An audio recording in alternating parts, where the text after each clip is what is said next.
Okay, howdy friends. Had to switch cameras. I am very thrifty and miserly most of the time, and one of the things that I have is when I have a camera a phone that I've upgraded from, I keep that phone and I use the phone as my video equipment, and I can attach it to the Wi-Fi at my home and use it like a mini computer. So I actually have two extra phones that I do my video filming with. So sometimes you'll notice different qualities in the video. Well, that's what it is.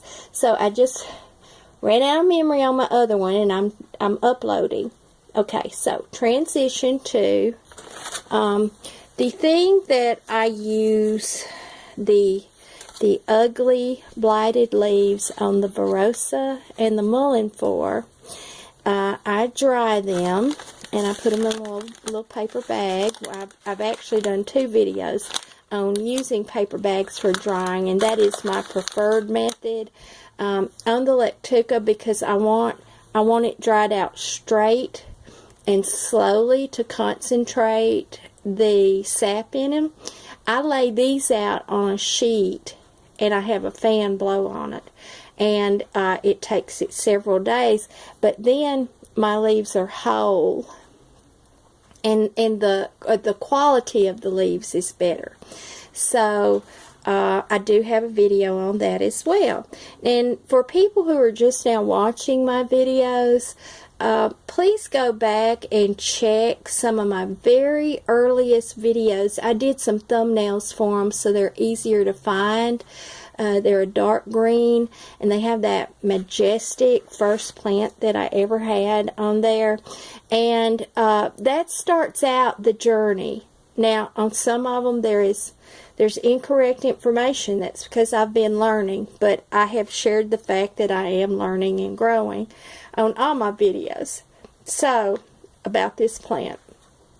So please go back and look at my videos.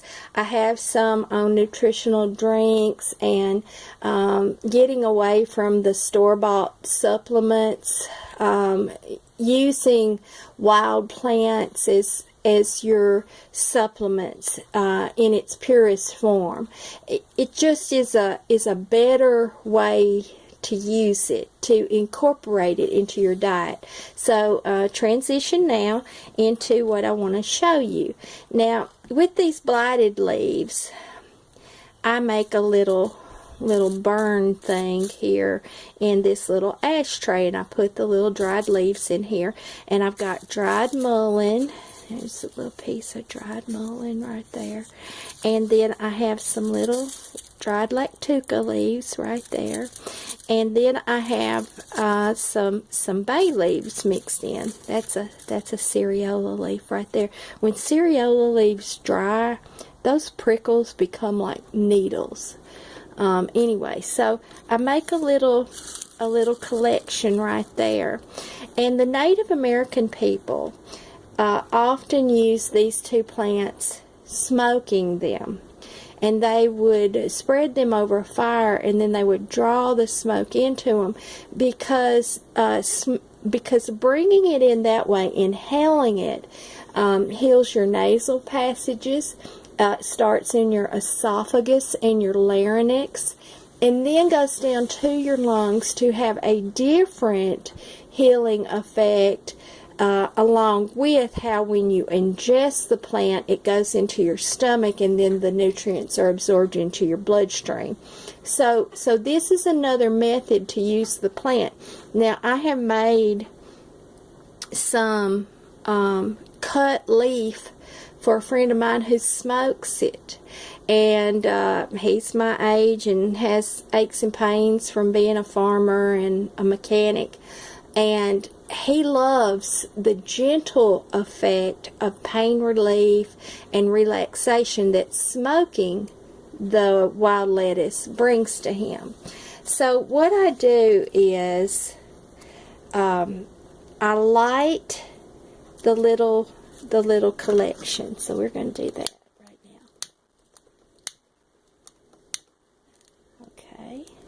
We're going to light it. Okay. Now, we're going to draw it into us.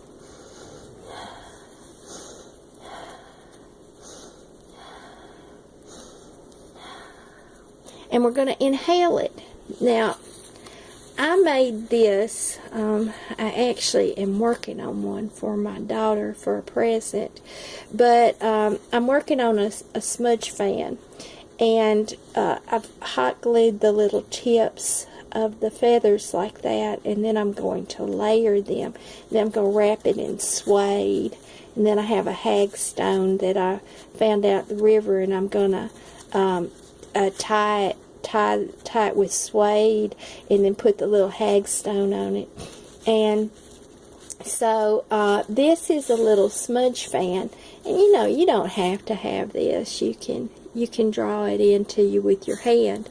But I did want to show this off because this is a collection of feathers from my little Hampshire hen, Ruby, that I kept for 6 years, and she was my darling, adorable little pet hen.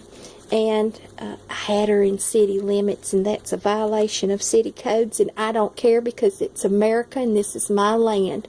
Anyway, so I had this wonderful little hen, and she laid an egg every day, and she came when I called her, and she hung out with Yoda in the yard, and she was just sweet and precious. She followed me around. I could just tote her around. But every year when she would molt, I would go in and I would pick her feathers up, and I would wash them. And I have this huge, huge jar that's got her feathers in it. And then if I found, these are right here. These are from mockingbirds in the yard, which is our Tennessee state bird. And this is actually a dove feather that I got when I went to Arizona, when I purchased my property in Arizona. And this was laying on my car when I came out, and I went, oh, keeping that. So I've made my own little smudge fan, and so I wafted into me like that. And this smell is wonderful.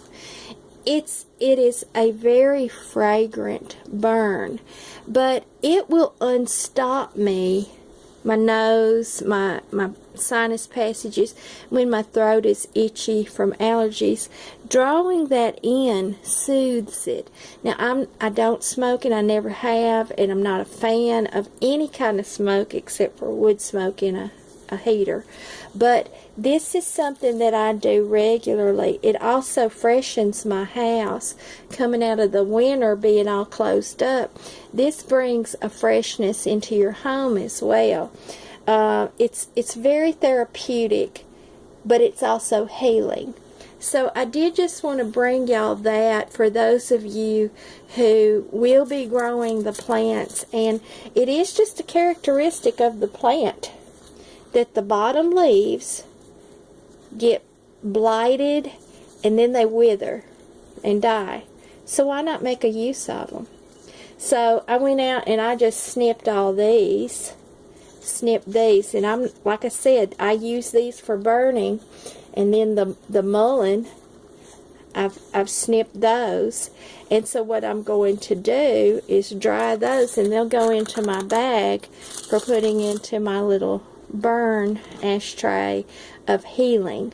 So there's you another little quick video. I think I just did 4. I didn't even mean to do any. I was tired and cranky today. So I hope y'all have a good evening, and until next time, God bless you all, and remember to eat the wild things. Good night.